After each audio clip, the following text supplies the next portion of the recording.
Welcome back to Central Valley Talk. COVID edition. Is COVID affecting you where you are? Are you working? Are your kids in school, out of school? How's it affecting you? Well, we're trying to figure out here at Central Valley Talk how to function through COVID. We usually spend our time interviewing people. People sit right next to me here, and we talk about what's good about the Central Valley.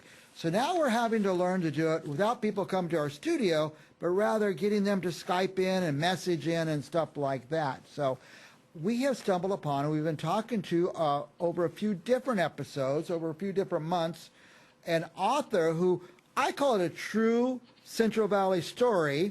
The author is Kyle Elizabeth Wood, and the book is Tillie Lewis, the Tomato Queen. Did I get any of that right at all? You did. Now, I call it a Central Valley story. It's really a New York to Central Valley to, bigger, but it's pretty much Central Valley, isn't it? Yes, it is. Yeah. Yes, it is. Tillie lived in Stockton in a couple of mansions, and she's buried there. So she's not a hit and run. Right. Tillie is there for eternity. And would you say most of her successes came while she's in the Central Valley? All of her successes came from the Central Valley and the great citizens that are there. Now, in this series of talks we've been having, we're due to kind of talk about the end of her life, the part of the book I didn't read yet. But can we real quickly go over the beginning just to catch up those who haven't been watching? Absolutely. This is an American history story. It's a real deal. It's verified historic Americana from 1890 to 1980. So that's the time period. And if you remember at all, you had World War I, you had World War II, you had the Great Depression, you had all the things, you even had the flu, the Spanish flu. So these are all things that Mrs. Lewis and the book touch upon how it affected Tillie Lewis, because she was in the midst of all of those things. So what her story tells us is no matter what befalls you, no matter what befalls any of us, there is a way to prosper. There's a way to prosper. There's a way to survive, just like we're trying to do right now. So can we say this, that she's born in New York, because she happened to bump into one of the main tomato importers from Italy, she kind of figured out how, maybe the first person in America or the first one to do it on a large scale, where and how to grow tomatoes, get them canned, and get them to market. One of the first in America. Am I close? Well, she brought the San Marzano tomato from Italy to Stockton, California. That's what she did through her boyfriend, Lorenzo de Gaizo, from Italy, because of bad times. You had the Great Depression in 1930. And what happened there was the Smoot-Hawley tariff to protect American farmers. Now, what that did is that disallowed Mr. Del Gaizo to bring the Pomodoro San Marzano tomato to America, which is what he wanted to do. But Tillie had done all the research for him, and she was really bright. She was fluent in Italian. She was fluent in French. She was the perfect Girl Friday, and she knew to say, excuse me, Mr. Del Gaizo, if I'm going to do this for you, I am going to be made president of the company in California. So she insisted upon that, and that's what she got. And 2 years later, Mr. Del Gaizo was dead. So in 1937, after she started the company for real in 1935 in Stockton, he's gone, and it's all hers. It's all her, yeah. Not gifted. She didn't buy it. Not gifted. Yeah. Now, she didn't just say, oh, I think I'll try to see if tomatoes will grow in Stockton. She actually researched the whole country till she thought she found the perfect place. Yes.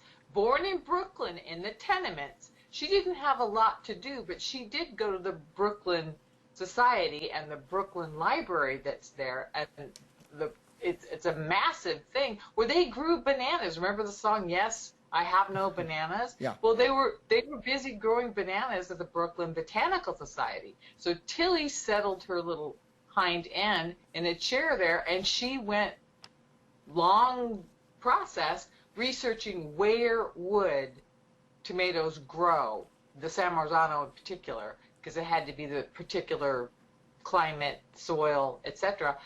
From the Brooklyn, and she lived there. So this was all. This was, you know, this was an amazing thing that she happened to be there and know where to go. And what she was told by the Brooklyn Botanical Society is it was impossible to grow tomatoes. And she said, wait a minute, we grow French wine in California.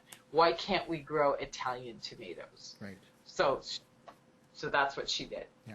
Now, a lot of us from California, I'm in my 60s, we've spent our whole life, we grow tomatoes or try to grow them and try to get a good. She figured it out through study and Yes. you know, she could have been part luck finding the right place. She studied and found the right place, but then she figured out how to can them, ship them, all of that. And I want you to take us through that, but then toward the end of the story, which we haven't really talked about much. No. So when she opened and began to hire in 1934, I think that's really important because I've read other things that other authors have written about Mrs. Lewis, stating that she hired women and ethnic people because she could pay them less money. Not really. This is 1934. This is how many years? 14 years since women have won the vote. That's no time at all. Nobody in Stockton wanted to work for a woman, a young, attractive woman.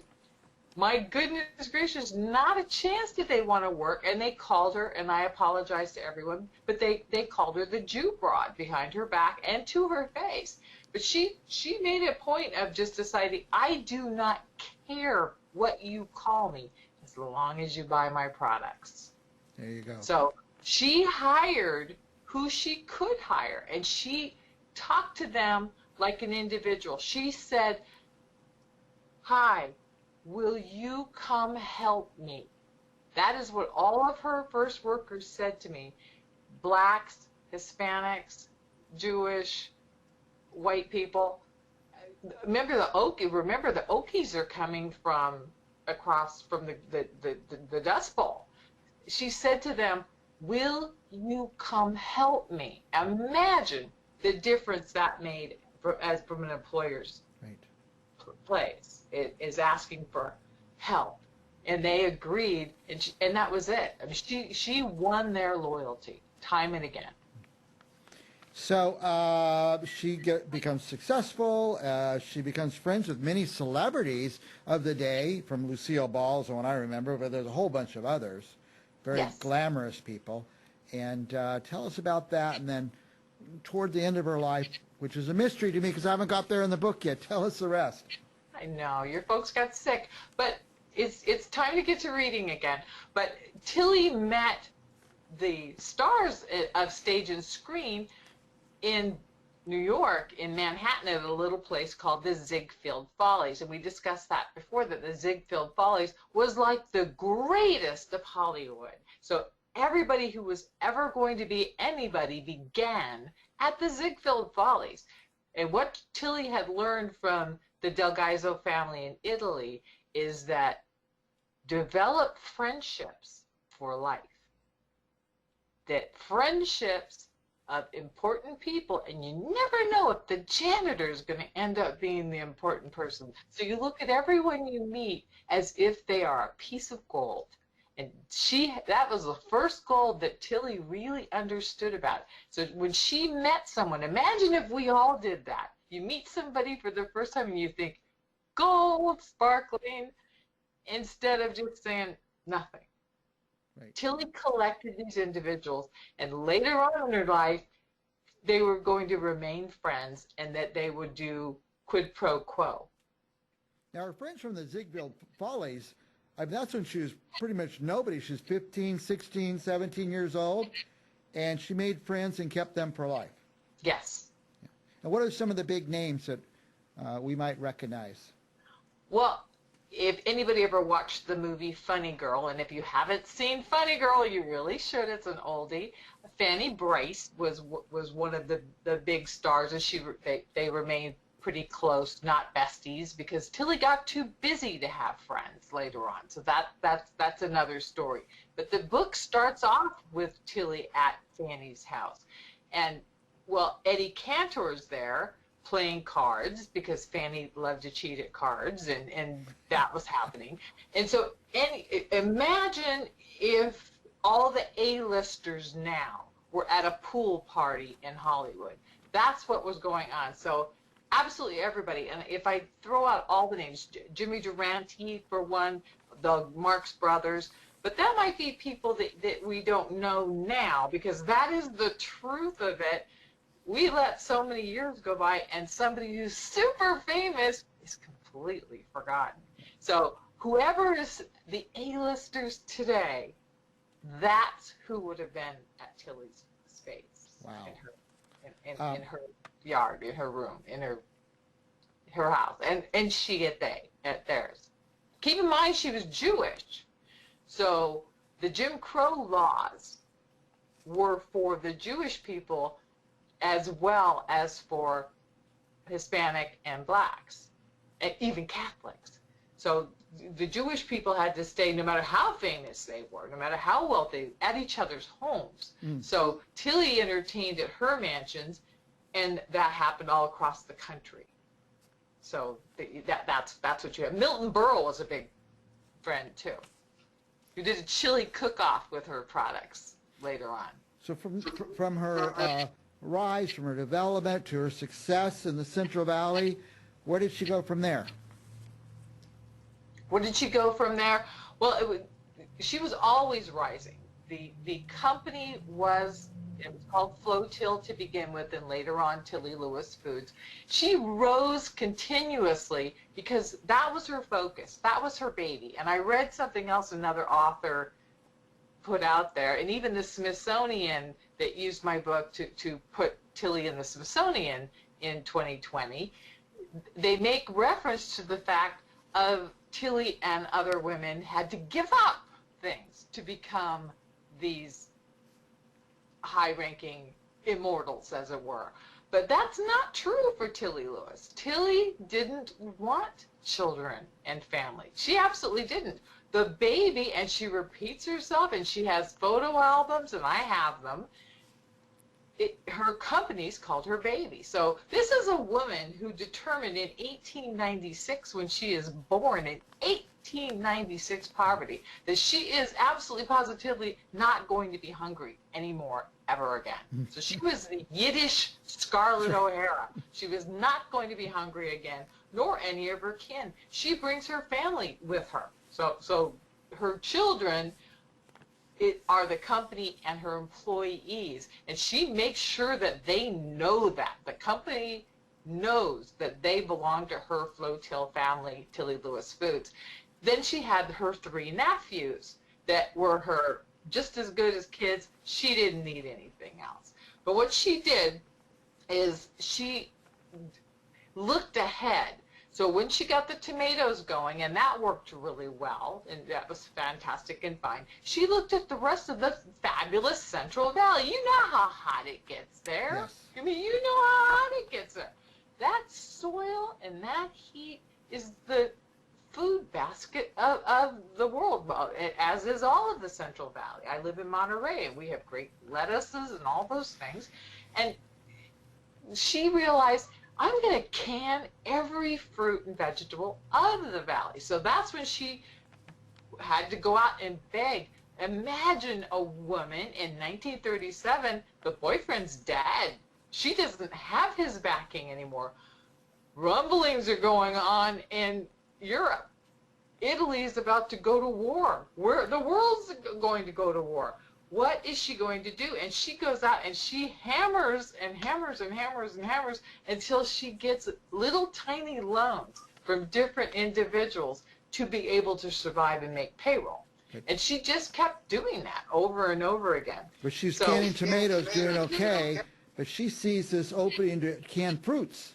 To cram everything. Especially with the war coming up, but it takes financing. Yes. And banks weren't standing in line to finance a woman.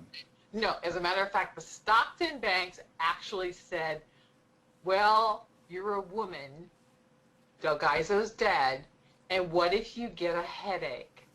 That was in a letter to her. Wow. So she went to New York and she got financing, and the gentleman that gave her financing worked for his name was Claude Young, and he worked for the Bank of Italy. Well, guess what happened when Italy went to war? The Bank of Italy That's was Mussolini's side now. right.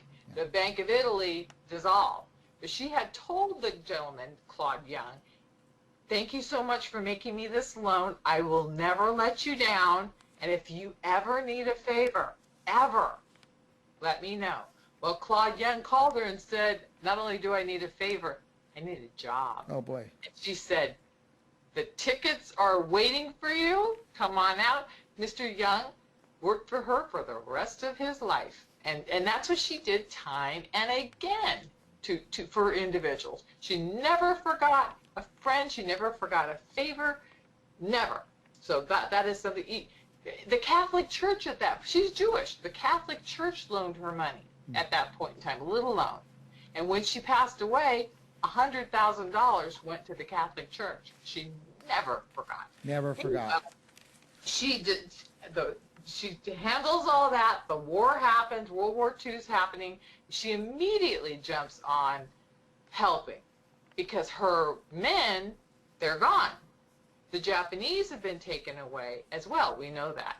So she uses buses and advertising to bring women in who can't drive it. Because many women couldn't drive. It's not that they didn't want to. They couldn't. It was a gal thing where you didn't drive. My mother still doesn't drive, and she's 90. She never did drive. But this was what was going on. So she bussed them in. She brought in daycare into campus. She just figured out whatever happens, we'll figure it out. We'll solve it. We'll resolve it. So big chunk of her workforce were Japanese, and a big chunk of her workforce were men. And all of a sudden, World War II comes. They take the Japanese away, internment camps. The men go off for war, and now she needs women. And she did anything she could to get those women to the plant, the factory, busing them in, sending buses. She had nap stations for the older women to be able to take a nap. She basically did a Facebook-type campus. If you've ever been on Facebook, there's food. There's no reason to ever leave Facebook, really. They'll keep you there forever, and that's what she did. There was a daycare, so you put your kids on the bus and bring them. So there's just no problem whatsoever keeping workers. As far as the Japanese go, later on she won an award from the Japanese because she loved her Japanese workers, and she promised them same deal. Good gracious, when this is over, your job is your job. Nice. And that's exactly what she did while she was being insulted for doing that, for opening up to the Japanese, which was still not okay. They were still suspicious. Tillie said, hey, get in here. Get in here. Get right in here. Anyway, so the war comes and goes, and Tillie decides, what next? She always had the words of what next. We should all have, you should write what next on your mirror. What next? Because we don't know what's happening next. We really don't know what's happening. But either did she. Either does anybody who's successful. So what next was, okay, what happens? The war's over. Americans are getting fat. So she begins the tasty diet. She comes up with just not just a product that's going to end up in the health food section. She develops a product where she hammers on the American Medical Association to get approval to be in the grocery stores, in the shelves. So she does that thing, and she ends up going back to her Hollywood friends and her musical friends and her baseball friends. Now remember, she grew up in Brooklyn. Remember the Brooklyn Dodgers? Yep. You betcha. Ed Stinky was the guy who argued with, to begin with, when Jackie Robinson joined the team. He was not happy about that racial thing. But by the end of Jackie's tenure with them, Ed Stinky was all over being a friend to Jackie Robinson. Anyway, Ed Stinky ends up going to the Cardinals. So she calls up the Cardinals in St. Louis, and while she's there, she had heard, and this is in the 1950s, she had heard that black communities were suffering greater from diabetes and high blood pressure than any other group. So she stops and hits with loads of food and directions on how to use it at Homer G. Phelps Hospital. Now, Homer G. Phelps Hospital in St. Louis was the first black hospital where they trained an all-black staff. All black doctors, all black nurses, all black everything. And that was just something that somebody of light skin, you didn't do. Tillie did. Tillie did. Tillie showed up with food and diet ideas, and she gave it freely. And that was just who she was. So she started making sure that not only does she develop this product, but she's now creating a want and a need. There was a guy named Hubert Humphrey. Yeah. Remember Hubert? Yep. He had diabetes. She made sure she hit the political scene as well. And Hubert became, again, a client for life with Tasty Diet. And there you are. So she also hit Jimmy Durante had high blood pressure, so there's photos with her with Jimmy. Rocky Marciano had some problems. He was the heavyweight boxer. So he said, it's a hit. Let's see.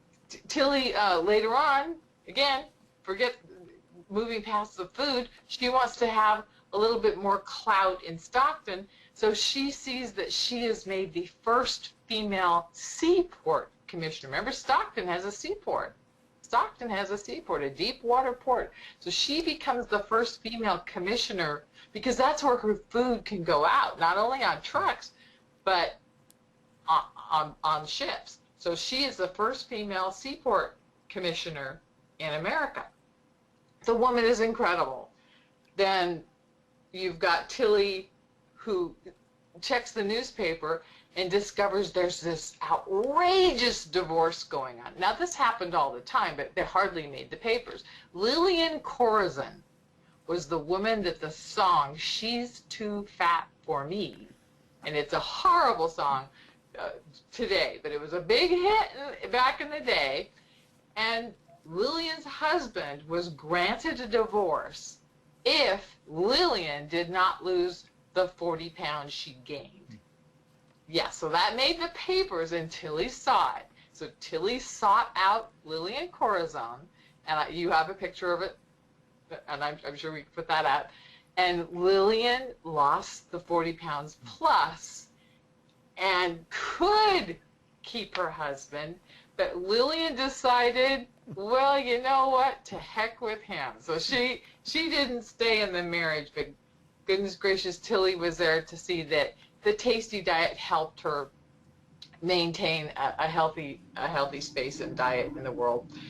Then by the time, again in the 1940s, 1950s, women didn't wear pants, slacks to work. Tillie did that too. Tillie wore and was an example, and she's got this adorable white outfit, and she's wearing slacks to let the ladies know it is time that we move forward. And she was always telling women. She spoke all over the country and in the world. So she has newspaper articles in Australia, in Japan, and she's speaking everywhere, letting women know you can be the doctor, you can be the boss, you can be the head of the company, you can be anything a man can be. She does say she doesn't recommend ditch digging, but aside from that, you can do any darn thing that a man can do. And she's doing it in the slacks with a snappy fedora on her head. And then later on, as she's getting older and she's letting the company move past that and letting others run a few things, she is the first woman on a major stock exchange company. So she joins Ogden Corporation. And at that point in time, she can rest a little bit. Hubert Humphreys comes back and says, Tillie, would you represent the United States in the Rome Global Food Summit? And this even at her late age, she was in her 70s. She lied about that, of course. She said she was 50 something, but regardless, she goes to Rome and represents the United States for global hunger. And this changed her life again. She's now looking at the politicians saying, oh, everything will be fine, it'll be rosy. They're talking this, and Tillie kept her mouth shut and her ideas to herself. But when she came home, she said, this is not going to happen. So she said they're pipe dreaming, that we're just going to say we should feed the world, but they're not doing anything. So Tillie began to go global with food. She said, food grows someplace in the world 365 days a year. So she starts that program, and she also starts to promote population control. So that's how she ended her life, and her passion that always went on with explaining to women and men at this point in time. She's now lecturing men about success, how to do it, how to focus, never give up, always have a what's next, and that whole idea of feeding the world, population control, saving the planet. Wow. Wow. By the way, and somebody will probably call and say, Mike, you got it all wrong, but Hubert Humphrey was mayor of Minneapolis, U.S. Senator from Minnesota, then he became vice president under Lyndon Johnson. So, and she's rubbing elbows with all these people like that. That's incredible. But, by the way, there's an exhibit at the Smithsonian. What's the exhibit called? The exhibit is called The Only One in the Room, and there are 7 women. I don't know why they named it The Only One in the Room when there's 7 women represented, but they didn't ask me about that part. But so she's there, and there's a link available. There's also a link to my website. So it's Tillie Lewis on this exhibit in the Smithsonian. She's one of the 7 women. She's actually the leading woman. The leading one. Now, is there a way, we can't go to the Smithsonian right now, is there a way to see it? It's virtual. So you have a link. You have a link. I think we have the link probably on the screen there. Go check it out. Buy this fascinating book. It's not 1,000 pages or anything. It's a very readable and handleable book. But for a historian like me, I love the history that you find. You're right. People reading it today might not know who Jimmy Durante and the Marx Brothers are, and even Hubert Humphrey for that regard. But people my age are going to get a kick out of it. But younger people, especially girls and women, are going to find this inspiring, the whole idea that women could do any job. Any job. Very good. Again, she doesn't recommend ditch digging, but there are women that are into that now, for goodness sake. I know. One of my best friends, a girl, she's a fireman right now, and I say, she's tougher than me. I could never do that job. So there's no question. I keep forgetting the most important question. Where can we get the book, Tillie Lewis, the Tomato Queen? Where can we get it? It's on Amazon.com, and it's in Kindle as well. And there should be a link to that as in addition.